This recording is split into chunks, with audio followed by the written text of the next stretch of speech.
ஒரு நடப்பாண்டு அரசியலை நடப்பாண்டு முறையில் நடக்க போவதை முன்கூட்டியே கணிக்கணும். சும்மா சார்பு நிலை இவருக்கு பேசக்கூடாது. நீங்கள் நல்லது செய்தால் எதற்கு நான் உங்களை வந்து எதிர்க்கணும்? சொல்லுங்க. இப்ப நீங்கள் நல்ல சிறந்த ஒரு ஆட்சி முறையை நீங்கள் செய்வீர்கள் அப்படி என்றால் உங்களை எதற்காக நான் எதிர்க்கணும்? என்ன அவசியம் இருக்கு? அதுக்கு அனுமதி அளித்தது யாரு? ஆளுகிறவர்கள். அப்ப நீங்கள் தமிழருக்கு எதையும் செய்ய மாட்டீங்க, தெளிவாயிட்டு. அப்ப இது வந்து மக்கள் விரோத செயல் என்றதான் முடிவாயிட்டு. இது வந்து தமிழருக்கான அரசு அல்ல. அப்ப தமிழர்கள் இவர்களை ஏற்றுக்கொள்ள மாட்டேங்கிற முடிவுக்கு வந்துட்டாரு. அப்ப அடுத்து என்ன? What next? அடுத்தது என்ன? மக்கள் புரட்சி தான். எதை வச்சு சொல்றீங்க? நீங்கள் செய்கிற இந்த சித்து விளையாட்டுகளும் கண்முடித்தனமான நடவடிக்கைகளும் தான் உங்களை வந்து இந்த இதுக்கு கொண்டு வைப்பேன்னு தான் சொல்றேன். அப்படி இல்லை அப்படின்னு சொன்னீங்கன்னு சொன்னா ரைட், அப்படி நடக்காது, நாங்கள் தான் வாழணும்னு சொன்னா இது உங்களுடைய அந்த ஆட்சி மீது ஒரு வள்ளி அடிக்கிற ஒரு ஒரு பரப்புரை. இது நிலைக்காது, நீடிக்காது. நிலைக்காது, நீடிக்காது. இந்த மாசம் கடக்கட்டன், தை மாதம் முடிஞ்ச மாசி மாதத்துக்கு பிறகு உங்களுக்கு குறிப்பா சித்திரை மாசம் உங்களுக்கு நெருக்கடியான ஒரு மாசமா அமைய வாய்ப்பு இருக்கு. என்ன அவசியம் இருக்கு? என் நாட்டை பற்றி நல்லது நடந்தால் கைதட்டி வாழ்த்தக்கூடிய முதலாள் நானா தான் இருப்பேன். உங்களுக்கு எப்படி அதுல கோபம் வருது? எப்படி அவர் கவலை மாட்டார்கள்? எதை வைத்து இவர்கள் கவலை மாட்டார்கள்? ஆட்சிக்கு எதிராக மக்கள் வர மாட்டேன். எதை பற்றி சொல்றீங்க? நான் அவர்கள் மக்கள் வருவார்களுக்கு நான் 10 காரணம் சொல்றேன். எங்க வாங்க ஒத்த காரணம் சொல்லுங்க. நடக்க நீங்கள் நடக்காதுன்னு சொல்றதுக்கு ஒற்றை காரணம் ஒன்றை உங்களால் சொல்ல முடியுமா? இன்னது நடக்கும் என்பதை நான் 10 காரணம் தான் சொல்றேன். எதிரான போராட்டங்கள், புரட்சிகள் எல்லாம் இலங்கையில வெடிக்கக்கூடிய வாய்ப்பு இருக்கு. நீங்க எழுதி வச்சு கொடுங்க. இது நடக்க போகுது, விரைவில் இது நடக்க போகுது. அப்போ அதை நீர்த்து போகின்ற வகையில், திசை திருப்புகிற வகையில் நடவடிக்கை நடக்குது. இது திட்டமிடப்பட்ட ஒரு முன்னேற்பாடு நடவடிக்கை. இப்போ வருகிற தகவல்கள் அல்லது என் கணிப்பு சரி என்றால் பிரதமர் அவர்கள் மிகப்பெரிய நெருக்கடியை சந்திக்க போற, அவரை பதவியிலிருந்து தூக்குவதற்கான நடவடிக்கை வரலாம். அதுக்கு பதிலாக ரணில் விக்ரமசிங்க அங்க அமர்வது, அப்படி எல்லாம் என்றால் இவர்களை கவிழ்த்து விட்டு இவர்கள் புதிய ஒரு அரியணையில் இடைக்கால அரசை கோத்தபாய மாதிரி ரணில் வந்த மாதிரி ஏற்பாடு செய்வதற்கான நடவடிக்கை இருக்கு. அதன் 2 கட்டமாக இதை நீங்க பார்க்க வேண்டும். ஒரு கட்டம் வந்து பொருளாதார நெருக்கடி, இரண்டாவது அரசியல் இவருடைய நடவடிக்கைக்கு எதிராக மக்கள் புரட்சி. இந்த 2 நடக்க போகுது. இங்கால அரசியல் நெருக்கடி, சர்வதேச அரசியல் நெருக்கடி ஒரு பக்கம், மறுபக்கம் உள்நாட்டுக்குள் மக்களுடைய நெருக்கடி ஒரு பக்கமாக சிக்கி தவிக்க போகுது.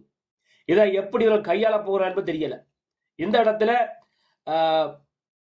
மத சங்கம் நீங்க யாருன்னு வச்சுக்கொள்ளுங்க. அந்த மத சங்கத்துக்கு மிகப்பெரிய நெருக்கடியை அவர்களுக்கு எதிராகவும் போராட்டம் படிக்கும். நீங்கள் தான் இந்த நாட்டிலே இந்த பிரச்சனை நீடிப்பதற்கு காரணம் என முதலாக இலங்கை வரலாற்றிலே அவர்களுக்கு எதிரான போராட்டமும் நடக்க போகுது, வெடிக்க போகுது. அதுக்கு பிறகுதான் அவர்களும் தங்களுடைய கருத்தியலில், சிந்தனைகளில் மாற்றத்தை ஏற்படுத்துவதற்கான வழிமுறையை அங்கு ஏற்படுத்தும். ஆக இந்த ஆண்டு மிகப்பெரும் சவால் நிறைந்த ஆண்டாக ஆளுகிற வர்க்கத்துக்கும் அந்த காவிகளுக்கும் எதிராக நடக்க போகுது. இது ஏதோ ஒரு வகையில் பின்னணியில் சர்வதேசத்தினுடைய அழுத்தம் இருக்கலாம். இரண்டாவது, உள்நாட்டுக்குள்ளே இன்று மக்கள் வேலை வாய்ப்பு எட்டு நிற்கிறார்கள். இதை ஆளுகிற வீட்டுக்காரரும் இந்த டிக்டாக் வழிய குழுக்களை உருவாக்கி கத்துகிற குழுக்களும் சரியாக நினைவில் வைத்துக் கொள்ளுங்கள். நீங்கள் கண்மூடித்தனமாக செய்கிற இந்த நடவடிக்கை கமடியாகத்தான் இருக்கு. இதை மக்கள் வெறுத்து போயிட்டான். இப்ப ஹைதிட்டி விகாரை கூட அங்க உடைக்க போறோம்னு சொல்லி ஒரு பைத்தியக்காரனை விட்டு சேரவங்களுக்கு நகைச்சுவை கமடியாத்தான் பார்த்து கொண்டிருக்கிறானே தவிர மக்கள் அவரின் பின்னால் திசை திரும்பி விட்டார்கள் நீங்க நினைத்தீங்கன்னா அது உங்களை நீங்கள் ஏமாற்றுவது மிக விரைவில் பேரழிவை நீங்கள் சந்திக்க போகிறீர்கள் என்பதற்கான ஒரு முன்னேற்பாட்டு நடவடிக்கை. தம்பி நான் சொல்றேன், நீங்க கவனிங்க. இது வந்து வெளிப்படையா அப்பட்டமா தெரியுது, இது திசை திருப்பு தான் அப்படி என்று. இந்த இடத்தில் வெள்ளத்தால் பாதிக்கப்பட்ட, இந்த பேரிடரால் பாதிக்கப்பட்ட மக்களுக்கான அந்த நிவாரண பணிகள் ஒதுக்கப்பட்ட நிதி தொடர்பாக யாருமே பேசல. அப்படின்னா இது திட்டமிட்டு மறைக்கப்படுது. அப்படி மறைக்கப்படுதுன்னு சொன்னால் அப்ப நீங்கள் லஞ்ச ஊழலை ஒழிக்க வந்தவர்கள் லஞ்சத்துக்கு சிக்கி விட்டீர்கள் என்பதாக அர்த்தப்படுகிறது. இது இப்பொழுது வேண்டுமானால் உங்களுக்கு அது பேசப்படாமல் இருக்கலாம். ஆனால் நாளை அல்லது நாளை மறுதினம் அல்லது வருங்காலங்களில் இதுதான் விஸ்வரூபம் எடுத்து ஆடும். அங்கே புள்ளி விவரங்கள் இதைவிட மிக வேகமாக பரவும். கொழும்பு துறைமுகத்தில் 2025ஆம் ஆண்டு அதிகமான வருமானத்தை ஈட்டினோம். விமானங்களில் அதிகமான வருமானத்தை ஈட்டினோம். உல்லாசபுரத்தில் அதிகமான வருமானத்தை ஈட்டினோம். ஏற்றுமதியில அதிகமான வருமானத்தை ஈட்டினமோடு நீங்கள் வாயில பேசலாம். அப்ப கேட்பான், அப்ப எல்லாம் வருமானம் வந்திருக்கு, அப்ப மாதந்தோறும் எதுக்கடா 500 கோடி அமெரிக்கன் டாலர்ஸ் கடனா வாங்குற? அப்ப எதுக்கு இறக்குமதிய அதிக அளவுல செய்கிற அப்படின்னு கேட்பான். சந்தை போல மரக்கறியை கூட இறக்குமதி என்று கேட்பான். பதில் இல்லை. அப்ப 2028, 2029, 2030 ஆண்டுகளில் நடக்கக்கூடிய அந்த வெள்ள அனர்த்தத்தை தித்வா புயலை விட மிக மோசமான புயல் ஏற்படும் எனவும் அதுக்கு இத்தனை ட்ரில்லியன் கணக்கில் தேவைப்படும் இப்ப எல்லாம் கணக்கு பண்றீங்களே. அப்ப இந்த மாதம் வந்து இந்த வருடம் வந்த கடந்த வருடம் வந்த இறுதி பகுதியிலே நவம்பர்ல வந்த தித்வா புயலுடைய சேத விவரங்களை பற்றி நீங்கள் கணிக்கலையா? அப்படி என்றால் நீங்கள் திட்டமிட்டு அதை வேணுமென்று மறைத்திருக்கிறீர்கள் அதானே? அப்ப இது இது அப்படியே பேசுபொருளாக வரும். நீங்கள் விடுகிற அறிக்கைகள் தான் உங்களுக்கு எதிராக வரப்போகுது. அதை நீங்கள் எதன் அடிப்படையில் இந்த அறிக்கை விடுறீங்கன்னு தெரியல. ஒரு ஆர்வ கோளாறுல நீங்க விடுறீங்க. இந்த அரசு சார்ந்து வெளியிடக்கூடிய அறிக்கைகள் எல்லாம் அது தங்களுக்கு மிக பெரும் நெருக்கடியை ஏற்படுத்த போகிறது என்பதை தெரியாமல் அவர் சொல்லல. அப்ப இந்த இடத்துல வந்து இது மிக மிக முக்கியமான ஒரு விஷயம். நீங்கள் இதை புரிந்து கொள்ள பழகுங்க. நாங்கள் இந்த இடத்துல வந்து மிக கவனமாக இதில் கையாள பழக வேண்டும். அப்படி எல்லாம் சரி காணாமல் போயிடுவோம். அப்ப இந்த இடத்துல இது ஒரு மிக மிக ஒரு நெருக்கடியான ஒரு காலகட்டத்தில் இவர்கள் இருக்கிறார்கள் என்பதை நீங்கள் யாரும் மறந்து விடாதீங்க. வரும் நாட்கள்ல நான் சொன்ன கோத்தாபாயா விட மிக மோசமான நெருக்கடியை சந்திக்க போறார்கள். வரலாற்றுல ஒரு இனத்துக்காக போராடிய ஒரு போராளி குழு ஏவிபி என்கிற அந்த போராட்ட குழு மக்கள் மத்தியினால் மைந்தாவை விட மிக மோசமாக விரட்டி அடிக்கப்படக்கூடிய அளவில் வருவார்கள். இந்த இடத்தில் அந்த மக்கள் மைந்தாவை கூட கொஞ்சம் மன்னிக்கலாம், உங்களை மன்னிக்க முடியாது என்று மக்கள் கோஷம் அங்க வர்றதுக்கு வாய்ப்பு இருக்கு. நீங்க எழுதி வச்சுக்கொள்ளுங்க. எப்படி பந்திமேந்தன் இதை குறிப்பிடுகள் அப்படின்னு சொன்னால், அவர்கள் மைந்த குடும்பம் வந்து விடுதலை புலிகளை அளித்தார்கள், அதை சொல்லிக் கொண்டிருக்கிறார்கள்.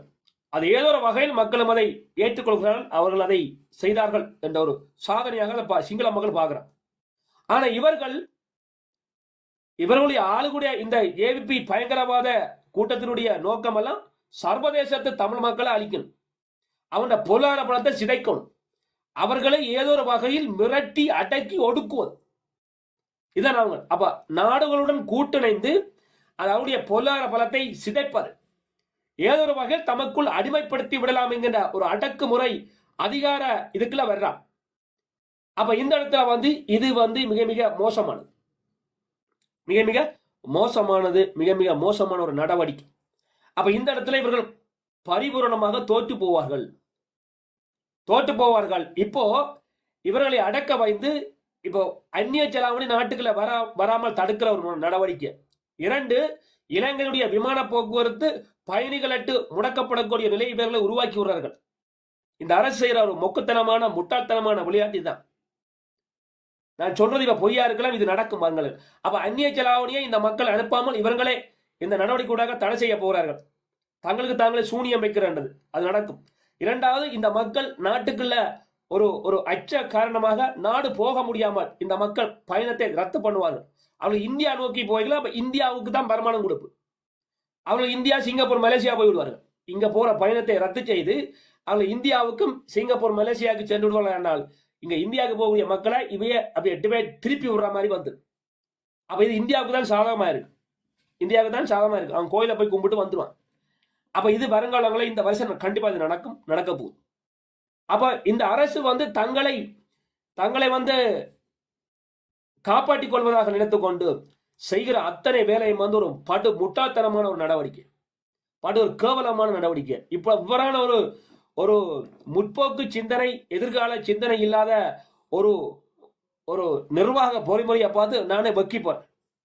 அப்ப இது வந்து மிக மிக கேவலமான ஒரு விஷயம், மிக மிக ஒரு கேவலமான ஒரு விடயம். இதை வருங்காலங்கள்ல இது நடக்கும். இந்த நடவடிக்கை இவர்களுக்கு பாரிய மக்கள் எதிர்ப்பை உருவாக்க போறன்னு தெரியாம அவன் அடிச்சு விடுறான். எப்பொழுதுமே ஒரு மக்களுக்கு சொல்லுகிற ஒரு விடயத்துல அது எங்களுக்கு திரும்பி வந்து விடாமல் பார்த்துக்கொள்ளணும். இப்ப கடந்த காலங்களில் மைந்தாவா இருக்கட்டும் அல்லது கோத்தா, மைத்திரி, ரணில் கூட இதுல கவனம் பக்கா பிளான் பண்ணி செஞ்சாங்க.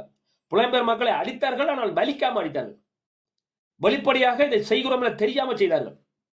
ஓரளவு இதை மக்களுக்கு அதை தெரிந்து கொண்டு வருகிறார்கள் என அறிந்தவுடன் நிப்பாட்டிட்டாங்க. தெரியுமா? தங்களோட அந்நிய செலாவணி நின்றுவிடும் போல விமான பயணங்கள் ரத்து பண்ணிவிட்டால் ரெண்டும் தான் மிக முக்கியமான ஒரு வருமானம் இலங்கை என்ற அது நாங்களே வந்து வேரோட அறுத்து விடுற மாதிரி போயிடும் என்பதற்காக அதில் நிப்பாட்டியிருந்தார்கள். ஆனால் இவர்கள் அப்படி இல்லை. இவர்களுடைய நினைப்பெல்லாம் நாங்கள் அதி புத்திசாலிகள், அதி மேதாவிகள், நாங்கள் எது செய்தாலும் அதெல்லாம் வெற்றிகரம் பண்ணலாம்னு நினைக்கிறான். சர்வதேச மக்கத்துல இப்படி கூலி குழுக்களை உருவாக்கி எல்லாம் உண்டாக்கி அந்த கத்தி விட்டால் நாங்கள் மக்களை திசை திருப்பி விட்டோம் என்று ஒரு நினைப்புல இருக்கிறான். இதெல்லாம் எடுபடாத வாய்ப்பு இல்லை. அது பாராளுமன்ற தேர்தலோட பைத்தியக்காரன் செய்ததும் உள்ளூராட்சி சபை தேர்தலில் பைத்தியக்காரன் செய்ததோடையும் எல்லாம் கடந்து போயிடுச்சு. இனி வரும் காலங்கள்ல இதுக்கு வாய்ப்பும் இல்லை. இனி வரும் காலங்கள்ல இது நடக்க போறதும் இல்லை. இதை மக்கள் ஏற்றுக்கொள்ளவும் மாட்டார்கள். என்ன ஒரு காமெடி ஷோவாக ஒரு நகைச்சுவை மன்றமாக பார்த்து விட்டு கடந்து விடுவார்கள். அவ்வளவுதான். அதான் நடக்க போது, அதான் நடக்கும். அப்ப நாங்கள் இதுல இருந்து இந்த மக்கள் எங்களை எப்படி பார்க்கிறார்கள், இதை முறியடிக்கிறதுக்கு நாங்கள் என்ன செய்யலாம், அல்லது எங்களுக்கு இதில் பாதிப்பு வராத வகையில் எப்படி பார்க்கலாம் என்றதை பற்றி யோசிக்கிறேன். இன்றைக்கு சர்வதேச நாணய நிதியம் தெளிவாக ஒரு அறிக்கையை விட்டுருக்கார்கள். என்ன அறிக்கை விட்டுக்கிறார்கள்? இந்த 4.1 பில்லியன், அதாவது 4100 கோடி அமெரிக்கன் டாலர் தேவைப்படும் இலங்கையினுடைய இந்த வெள்ளத்தால பாதிக்கப்பட்ட பகுதிகளை மீள புனரமைப்பு செய்வதற்கு 4100 கோடி அமெரிக்கன் டாலர்ஸ் தேவைப்படும் அப்படி என்ன சொல்லுகிறார்கள். நான் சொல்வது அமெரிக்கன் டாலர்ஸ். அந்த 4100 கோடியை நீங்க 300 பெருக்கி விடுங்க. அப்படின்னா உங்களுக்கு தெரியும் எவ்வளவு வரும். அப்ப முன்னாங்க 12, அப்ப 1,20,000 கோடி இலங்கை ரூபா தேவைப்படும். அப்படி 1,20,000 இலங்கை ரூபா தேவைப்படும். 1,20,000 கோடி.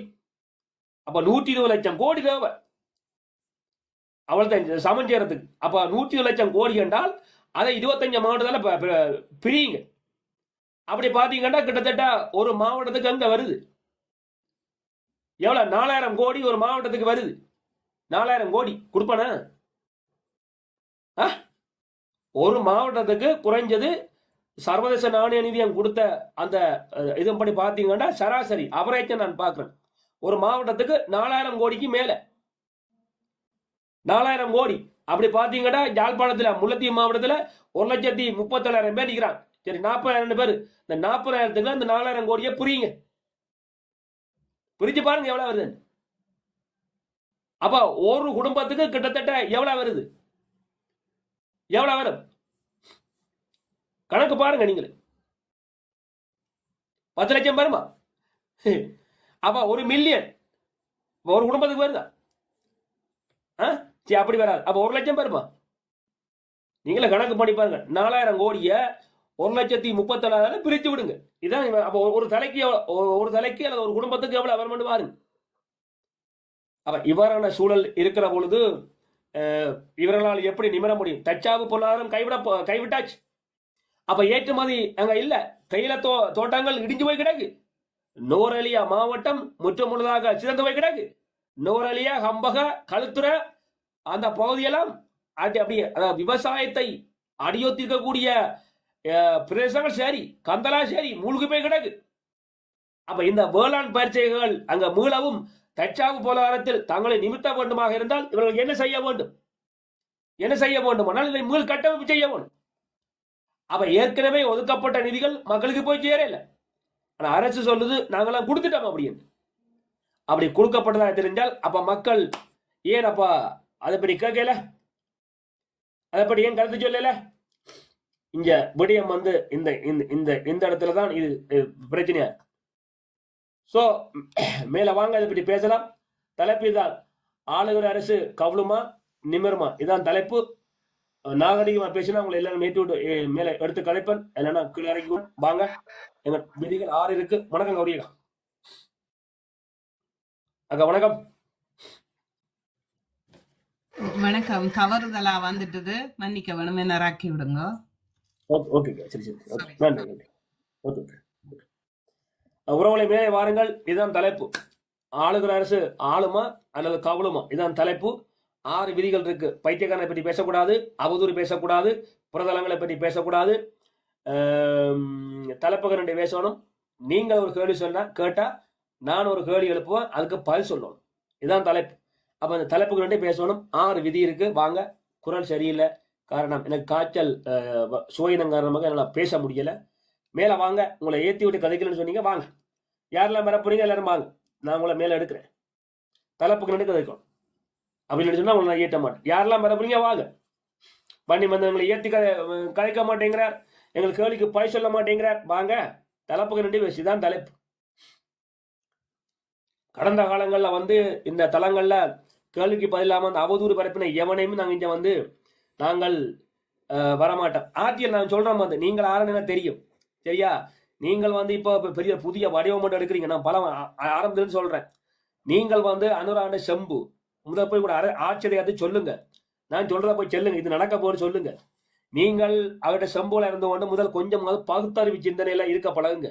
பூகோள அரசியல் என்ன நடக்கிறது, இலங்கையினுடைய இந்திய காலம் என்ன, 76 ஆண்டுகால அரசியலை பற்றி பேசுகிறத தவிர 2009ஆம் ஆண்டு இன்றைக்கு இருக்கக்கூடிய இந்த கடன் தொகை இருந்ததா?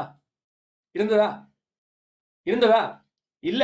இவ்வளவு கடனை வாங்கி வச்சுக்கோண்டு இந்த வருஷமும் இப்ப 1 பில்லியன் அமெரிக்கன் டாலர்ஸ் வந்து வட்டியா இன்னைக்கு ஏறப்போகுது. அப்ப இந்த கடன் தொகை இருக்கத்தக்கனவா அதை பற்றியெல்லாம் எந்த அக்கறையும் இல்லாம நாங்கள் 50 வருஷம் வாழ்ந்தோம்னா உங்களை மாதிரி கோமாளிகள் இல்லாம வேற என்ன, இதுக்கு என்ன பேரு? மேல வாங்க, துணி இருந்தா வாங்க, ரெண்டு பேசுவோம். என் புள்ளிவரம் இருக்கு, எடுத்து வச்சு பேசுறேன். வாங்க மேல வாங்க. பெரிய அரசியல் நாகரிகவாதியும் அரசியல் கருத்தியல்வாதியும் எங்களை விட்டால் சிறந்த கருத்துக்களை சொல்ல வாங்க மேல வாங்க. ஆட்கள் மேல வாங்க, பேசுவோம் வாங்க. ஆரம்பத்துல நான் சொல்ல சரிப்பட்டு வரது வாய்ப்பு இல்லை. நீங்களா வேண்ட ஒரு ஏஜென்ட் முகவராக செயல்படுறீங்க. உங்களுக்கு வேற ஒரு பரப்புரைக்காக உங்களை இறக்கி விடப்பட்டிருக்கு. போய் நல்லவர்கள் பரப்பு. எவ்வளவு காலம் பரப்பீங்க? உடைஞ்ச வீட்டுக்கு எத்தனை முறை தான் பெயிண்ட் அடிப்பீங்க? ஒரு கருத்த பிள்ளைக்கு மேக்கப் போட்ட மாதிரி தான். எத்தனை முறை ஐயா மேக்கப் போடுவேன்? திரும்ப மேக்கப்ப போட்டினா அது அவிஞ்சு போவாது மூஞ்சி. சகிக்கவே முடியாம போகுது. அப்படித்தான் இருக்குது. ஒரு கருத்த பிள்ளைக்கு அது ஆணோ பண்ணும், ஒரு கருத்த பிள்ளை அது ஆணா வச்சுக்கோ பண்ணாம வச்சுக்கோ, தொடர்ந்து மேக்கப்ப போட்டா அது ஒவ்வொரு மத்தமே கொண்டு வந்துடும். அந்த தோலுக்கு குழந்து அது கடைசியில அதுவே ஓட்டையெல்லாம் போட்டு சகிக்க முடியாம இருந்து. அந்த மாதிரி தான் உங்களை இருக்கு. நாங்க நல்லவர்கள். இவர் குமரி ஒரு கிளவிக்கு ஒரு கிளவி ஒரு பாட்டியம்மாவுக்கு மேக்கப்ப போட்டுட்டு குமரின்னு சொல்ற மாதிரி தான் அவங்களோட கதை இருக்கு. அவன் இப்பதான் 16 வயசு. ஆமா, எத்தனை நாள் தான் சொல்லுவ? எத்தனை நாள் இருப்ப சொல்லுங்க. கிளவியண்டா வயசான பாட்டியம்மானா பாட்டியம்மான்னு சொல்லுங்க. இல்ல அவ பாட்டியம்மா இல்ல, அவ வந்து இப்பதான் 16 வயசு குமாரியா, எத்தனை நாளைக்கு ஏமாத்துவேன்? குரல்ல பண்ணணும்னா மட்டும் பிடிக்க முடியாம இருக்கலாம். நேரா பார்த்தா அவன் சொல்ல மாட்டான், ஐயோ பாட்டியம்மா நீங்களா, ஏமாத்தி புட்டியலன்னு திட்ட மாட்டான், காலி துப்ப மாட்டேன். இதுக்கு பேர் என்ன சொல்லுங்க, சரியா? அப்போ அரசியல் ஆளுகிற வர்க்கம் இவர்களுக்கு மட்டுமில்ல, ஒட்டுமொத்த இலங்கை வாழ் அரசியல் கட்சிக்கு எதிராக மக்கள் கிளந்தெழுவார்கள். புரட்சி வடிக்கும். அந்த புரட்சியை ஏற்படுத்துவதற்கான நடவடிக்கையை தான் இந்த பைத்தியக்காரன் உட்பட்டவர்கள் இந்த தைதிட்டி மருத்துவமனை, இந்த தைதிட்டி வித்த புத்தவிகார இந்த மருத்துவமனையில் நடந்த சம்பவங்கள், சமீப நடக்கக்கூடிய இந்த சமூக ஊடகங்கள கருத்தியல், யாழ்ப்பாண ஒருங்கிணைப்பு குழு கூட்டத்தில் நடந்த அந்த பேச்சுக்கள் எல்லாம் வந்து மக்களை வெறுப்புக்கு தூண்டி அந்த மக்களை இவர்களுக்கு எதிராக புரட்சியை எழுப்புவதற்கான ஒரு நடவடிக்கை தான். வெளிப்படையா சொல்லா அதுதான் இது நடவடிக்கை. இதை வந்து மக்களை காதுல பூ வைக்கிற மாதிரி நினைக்கிறீங்க. இப்போ ஒரு யாழ்ப்பாண ஒருங்கிணைப்பு கூட்டத்துல போயிருந்து ஒரு எம்பி போய் நின்று பாத்தீங்கண்டா, நாங்க பழைய கம்ப்யூட்டரை கொண்டு போய் மலைக்குள்ள போட்டுட்டு கொண்டு காட்டுங்க, காசு தருவான்னு சொல்லலாம் நக்கல். மக்களுக்கு சேவை செய்ய வந்து எம்பி அப்படி கதைக்க மாட்டாரு. ஒரு இஞ்சிக்கு ரோட்டை போட்டுட்டு 10 மில்லியன் கணக்கு காட்டுங்கன்னு நக்கல் போடுறாரு. அப்ப ஒன்றும் வராது. அரசாங்கத்துல கூட காசை கேளுங்கன்னு சொல்றாரு. அரசாங்கமே பணம் இல்லாம இருக்குது. அப்ப அவர் சொல்றாரு எதுவுமே செய்ய மாட்டான், நான் சும்மா நகைச்சுவைக்கு நடிக்கிறேன்னு அவரை ஒத்துக்கொள்றாரு. அப்ப இது வந்து பாதிக்கப்பட்டு போயிருக்கக்கூடிய மக்களுடைய உணர்வுகளை கேவலப்படுத்துகிற வகையிலும் அந்த மக்களை கோபப்படுத்துகிற வகையிலும் ஆளுகிறவர்களுக்கு எதிராகவும் ஏனைய கட்சிகளுக்கு எதிராகவும் மக்களை ஒரே வேளையில் கிளந்தெழுந்து மிக பெரும் போராட்டத்தை நடத்துவதற்காக மக்களை தூண்டுவதற்கான எண்ணம் ஊட்டப்பட்டு கொண்டிருக்கிறது. இப்ப எண்ணம் வந்த உடனே தீ பத்த வைக்கிற மட்டும்தான் மேல. இதான் நடக்குது. அதை தெரியாம விட்டுட்டு நாங்கள் திசை திருப்பி விட்டோம், நாங்க குழப்பி விட்டோம். எத்தனை நாளை குழப்புவ? 2024 எல்லாம் குழப்பிட்டேன். இந்த ஆண்டுல குழப்ப முடியாது. குழப்பம் உங்களுக்கு தான். இப்போ கோத்தபாய மஹிந்த ராஜபக்சவுடைய கட்சிகள் எல்லா கட்சியும் உடைச்சான். ஜேபி 2 ஆக்கினா, கூட்டமைப்பை 2-3 ஆக்கினா, எல்லா கட்சியும் ரணில் ஐக்கிய தேசிய கட்சி எல்லாத்தையும் உடனே உடைச்சாரு. இன்றைக்கு உங்களோட கட்சி என்ன நடந்தது? மக்கள் மத்தியில இருந்து ஒதுக்கப்பட்டு வெறுக்கப்பட்ட ஒரு கட்சியாக இருக்கிறீங்க. இலங்கையுடைய வரலாற்றில் மிக சாதனை படைத்த ஒரு கட்சி நீங்க இல்லையா? வரலாற்று சாதனை படைத்த கட்சி. அந்த வரலாறு அழிக்கப்பட முடியாது. பதிஞ்சதான். அப்போ இன்னைக்கு விடுதலை புலிகளை அழித்து 50 ஆண்டுகள் ஆட்சியில் இருக்க வேண்டிய கட்சியை இன்றைக்கு 2.5 வருஷத்துல 12.5 வருஷத்துல காணாம போயிட்டு. பாதுகாப்பு அமைச்சர் அந்த கோத்தபாயா 2.5 வருஷத்துக்கு பிறகு ஆட்சி அதிகாரத்தில் இருக்க முடியல. சீனில கைய வச்சார். சரியா? சீனில கைய வச்சு சரி. அப்போ இந்த அரசியல் ஊடாக கற்றுக்கொண்ட பாடங்களை மக்கள் இப்ப தெளிஞ்சிட்டான். இப்போ கோத்தபாயாவை அறகலிய வெடித்ததிலிருந்து சிங்கள மக்கள் தெளிவாயிட்டான். எங்களுக்கு வராட்டி நாங்கள் விரட்ட போகணுமெண்டா ஒரு தெளிவுக்கு வந்துட்டான். அப்ப அந்த மக்கள் தயாரா நிற்கிறார்கள். இப்போ சிங்கள மக்கள் வந்து தங்களுடைய சுயநலத்துக்காக தான் வாழ்கிறார்கள். வரலாற்று ரீதியிலும் அந்த அந்த ஆச்சரியங்களை மதிக்கல. வரலாற்று ரீதியில பெரிய வெற்றியை கொடுத்தாலும் அவனும் மதிக்கல. தாங்கள் நல்லா இருக்கணும், நல்லபடியா சாப்பிடணும், நான் நல்லபடியா லூட்டி அடிக்கணும் என்றுதான் அவனுடைய நோக்கமா இருக்கு. தமிழர்கள் அப்படி அல்ல. தமிழர்கள் தமது வாழ்வியலுக்கும் மரபியலுக்கும் வரலாற்றுக்குமாக வாழக்கூடியவர்கள். சிங்கள மக்கள் அப்படி அல்ல. அப்ப அந்த கோத்தபாயாவை துரத்தி அடித்ததிலிருந்து அந்த மக்கள் தெளிவா வந்துட்டார்கள். அப்ப இந்த தெளிதல் என்பது ஆளுகிற ஒவ்வொரு இலங்கை ஆட்சியாளருக்கு மிகப்பெரும் அபத்தமானது. கோத்தபாயம் தனிப்பெரும்பான்மை ஆட்சியில் இருந்தார். வரலாற்று ரீதியில அனுராதபுரத்துல போய் பதவி ஏற்றாரு. கொழும்புல இருக்கல, அனுராதபுரத்துல போய் பதவி ஏற்றாரு. 2 வருஷத்துல கவுத்து விட்டார். அதே மாதிரி இவர் போயிருக்காரு. நேற்று புத்தபிக்கூடிய கால அனுராவர்கள் வந்து அந்த முட்டுக்கால நின்று வாங்குறாரு. அந்த 3 புத்தபிக்கின்ற முகத்தையும் பாருங்க, நக்கலை பாருங்க. பாத்தீங்களா? அந்த அதாவது உடல் மொழியில பாருங்க. நான் வெளிப்படையா சொல்றேன், யாருக்கும் எதிராக இல்லை சொல்றேன். அவரு ஜனாதிபதி, என்னதான் இருந்தாலும் ஜனாதிபதி. உங்களிடம் ஒரு மத உருவட்டு ஆசீர்வாதம் வைக்கிறார். அதை போய் பாருங்க 2 பேரும் எப்படி இருக்காரு. அந்த போட்டோவை பார்த்தோன்னே எனக்கே கவலையா போச்சு. அது சொல்ற செய்திகள் வேற. இதை உன்னிப்பாக பார்க்கக்கூடிய உலக நாடுகளும் உன்னிப்பாக பார்க்கக்கூடிய இவர் போய் பரிதாபத்தில் நிற்கிறாரு. இவர் நம்மால் ஆளுநர் சொல்றேன், இவர் வந்து பரிதாபத்தில் நிற்கிறாரு. அவர் வந்து எதிர்பார்த்து வந்த அனுரா ஆரம்பத்தில் வரைக்கும் நல்லா சேவை செய்யும்னா வந்தார். அதுல மாட்டுக்கருத்தில். ஆனா உள்ளுக்க வந்த பிறகு எதிர்பார்க்கல இவ்வளவு சுமைகள் இருக்குது, இந்த நாட்டை கொண்டு நடத்த முடியாது, சிக்கிட்டம் அப்படின்ற ஒரு கவலை அவருக்கு இருக்கு. கவலை மாட்டிட்டார், எதுவும் செய்ய முடியாது நினைக்கிறார். கடந்த கால ஆட்சியாளர்கள் அப்படி செஞ்சுட்டு போயிட்டான்.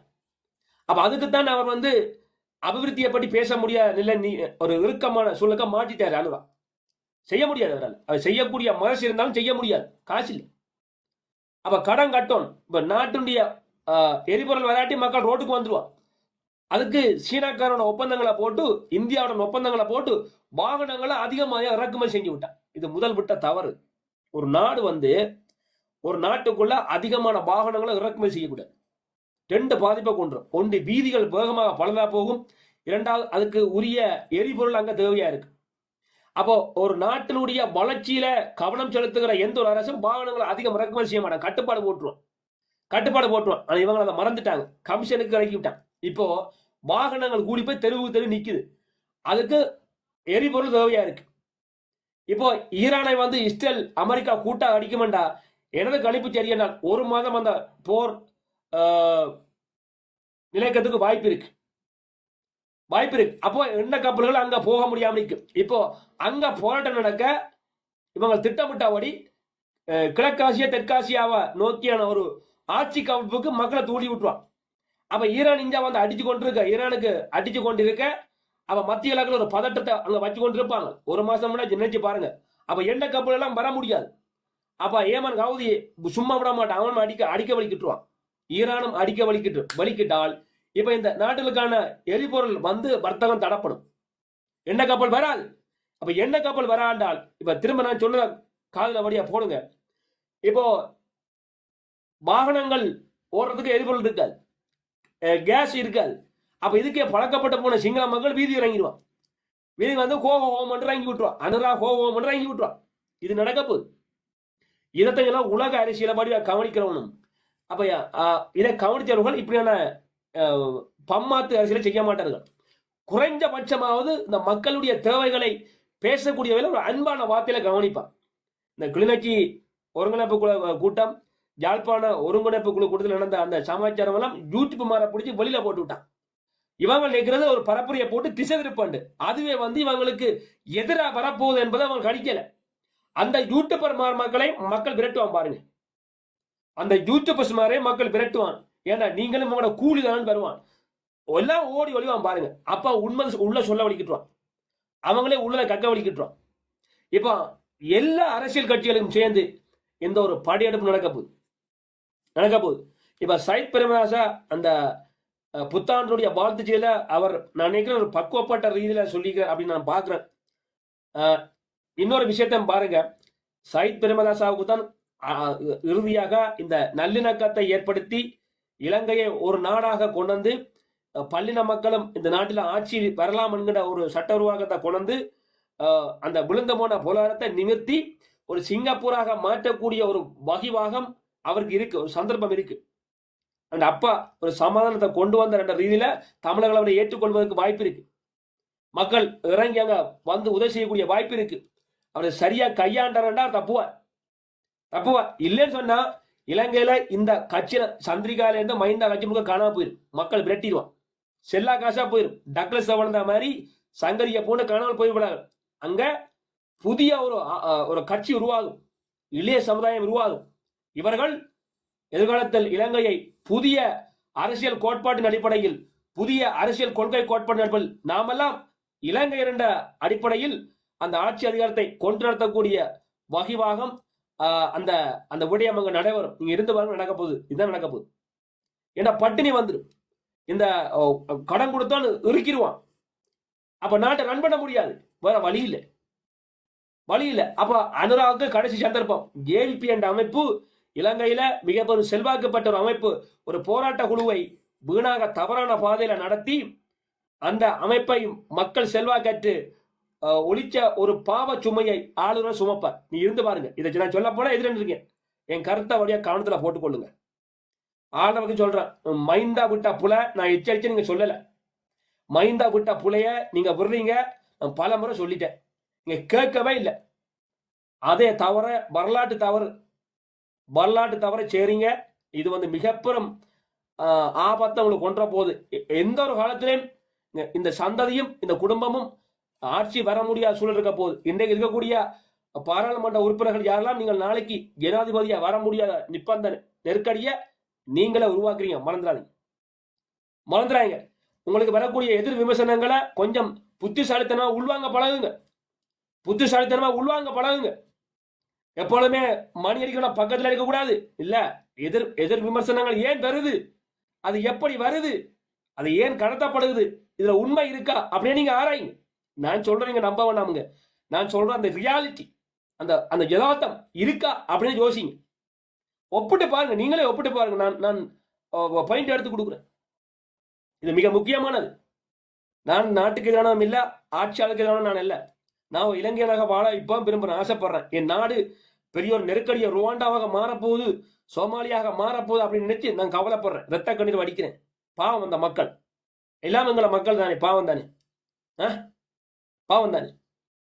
எல்லாம் ஒரு நாங்க இலங்கையராக வாழ வேணும். இப்போ இலங்கைக்குள்ள இந்த வடக்கு கிழக்கு 8 மாவட்டம் இருக்கு. இப்ப இலங்கை பொருளாதாரங்க நம்மளும் தான் பாதிக்கப்பட போறோம்.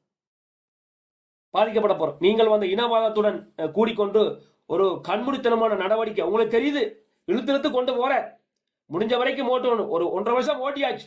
இப்ப இனி இந்த வருஷம் தான் மிகப்பெரும் சவால் இந்த ஆண்டு உங்களுக்கு வரப்பு. அப்ப எதிர் விமர்சனம் வைக்கல, அது கொஞ்சம் காலில் போடுங்க ஐயா, கும்பிட்டு கேட்கிறேன். இனி வரும் நாட்கள்ல மாசி மாதத்துல இருந்து உங்களுக்கு மக்கள் எதிராகத்தான் வருவான்.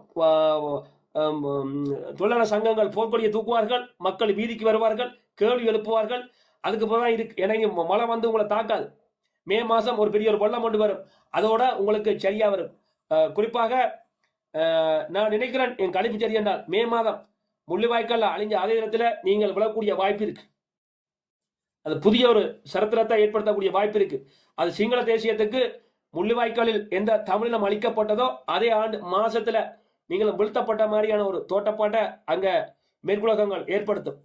இந்த மேற்குலக நாட்டுடைய வரலாற்றை பார்த்தீங்கன்னா மே மாதம், ஜூலை மாதம், நவம்பர் மாதம், இந்த 3 மாதங்களும் இந்த உலக நாடுடைய அதிகமான யுத்தம் நடைபெற்ற நாடும் யுத்தங்கள் முடிந்த நாடும் புரட்சிகள் உருவாகின மாதங்களாக காணப்படுது. அதிகமா இருக்குது. நீங்க போய் பாருங்க. மே மாதம், ஜூலை மாதம் அண்ட் நவம்பர் மாதம் இருக்கு. அப்ப இந்த நிலையில உங்களுக்கு வரக்கூடிய வாய்ப்பு இருக்கு. இதை நான் சொல்ல போனா நீ கவலைப்படுத்தலாம், பன்னிமேந்தன் என்ன இப்படி சொல்றேன்னு சொல்லலாம். அது பற்றி எந்த கவலையும் எனக்கு இல்லை. நான் சொல்ல வேண்டியதை நான் சொல்றேன். ஏற்றுக்கொள்ள வேண்டியதும் ஏற்றுக்கொள்ளாமல் உங்களுடைய பொறுப்பு. ஆக இதை பற்றி பேச மாட்டான். இப்ப உங்களுடைய நோக்கு பைத்தியக்காரனை பற்றி பேசணும், ரைட்? அவரை பற்றி பேசி என்ன செய்ய போறீங்க? எங்களுடைய வெளிநாட்டுக்கு அக்கா தங்கச்சிய பக்கத்து வீட்டுக்கு பிறந்த கேட்டவரை பற்றி நீங்கள் பேசுவதால் என்ன நடக்க போகுது? தொடர்ந்து அவரை பற்றி முன்னிலைப்படுத்துவதற்கான காரணம் என்ன? யாழ்ப்பாண ஒருங்கிணைப்பு குழப்பத்தை ஏற்படுத்தினது யாரு? அதுக்கு அனுமதி அளித்தது யாரு? ஆளுகிறவர்கள். அப்ப நீங்கள் தமிழருக்கு எதையும் செய்ய மாட்டீங்க, தெளிவாயிட்டு. அப்ப இது மக்கள் விரோத செயல் என்றதான் முடிவாயிட்டு. இது தமிழருக்கான அரசு அல்ல. அப்ப தமிழர்கள் இவர்களை ஏற்றுக்கொள்ள மாட்டேங்கிற முடிவுக்கு வந்துட்டாரு. அப்ப அடுத்து என்ன? What next? அடுத்தது என்ன? மக்கள் புரட்சி தான். எதை வச்சு சொல்றீங்க? நீங்கள் செய்கிற இந்த சித்து விளையாட்டுகளும் கண்முடித்தனமான நடவடிக்கைகளும் தான் உங்களை இந்த இதுக்கு கொண்டு வைப்பேன்னு நான் சொல்றேன். அப்படி இல்லை அப்படின்னு சொன்னீங்கன்னு சொன்னா ரைட், அப்படி நடக்காது, நாங்கள் தான் வாழணும்னு சொன்னா இது உங்களுடைய அந்த ஆட்சி மீது ஒரு வள்ளி அடிக்கிற ஒரு பரப்புரை. இது நிலைக்காது, நீடிக்காது. நிலைக்காது, நீடிக்காது. இந்த மாதம் கடக்கட்டன், தை மாதம் முடிஞ்ச மாசி மாதத்துக்கு பிறகு உங்களுக்கு குறிப்பா சித்திரை மாசம் உங்களுக்கு நெருக்கடியான ஒரு மாசமா அமைய வாய்ப்பு இருக்கு. புத்தாண்டு அதுல இருந்து உங்களுக்கு மிகப்பெரும் நெருக்கடி வாய்ந்த மாதமா வர்றதுக்கான வாய்ப்பு அதிகம் இருக்கு. சித்திரை புத்தாண்டோட உங்களுக்கு ஏப்ரல் மாதம் உங்களுக்கு வர இருக்குது. ஏப்ரல் மாதத்துக்கு சர்வதேச நாணயத்துக்கு நீங்கள் கொடுத்த அந்த 56,000 கோடி வரியை நீங்கள் ஆண்டொன்றுக்கு அறவீடு செய்யறதுக்கு நிற்கிறீங்க. 56,000 கோடி அப்படின்னா பாருங்க, 5,260 கிட்டத்தட்ட 4,500 கோடி ரூபாயை மாசம் ஒன்றுக்கு வரியை அடிக்கும். அப்ப வரியை ஏற்றணும், வர வழி இல்லை. வர வழியில் நீங்கள் வரியை ஏற்றித்தான் ஆகணும், வர வழி இல்லை. இப்ப வரியை கூட்டி விட்டா 100 ரூபாய் வித்தா பானு 200 ரூபாய் வந்துடும். 100 ரூபாய் விட்ட பெட்ரோல் 200 ரூபாய் வந்துடும். இப்ப மக்கள் உங்களை ஆதரிப்பார்களா, எதிர்ப்பார்களா? சொல்லுங்க, எதிர்ப்பார்களா? அப்ப உங்களுடைய ஆட்சி அதிகாரம் இனி உங்களுக்கானது அல்ல என்பதற்கான பொருள் என்ன அப்படி என்றால், இந்த வாங்கிய கடன் தொகை உங்களை கழுத்தை நெரிக்குது, அதுல மீள முடியாம நிற்குது. இப்ப புலம்பெயர் தேசத்துல தமிழ் மக்கள் மத்தியில் நீங்களாம் குழப்பத்தை ஏற்படுத்தி விட்டுக்கிறீங்க. அப்ப அந்த குழப்பம் என்ன நடக்கும்னா அந்த மக்களுக்கு ஒரு பயத்தை கிளப்பி விட்டுருக்கு, ஒரு அச்சத்தை ஏற்படுத்தி விட்டுருக்கு. அப்ப அந்த அச்சம் என்ன செய்யும்? என்ன செய்யும்?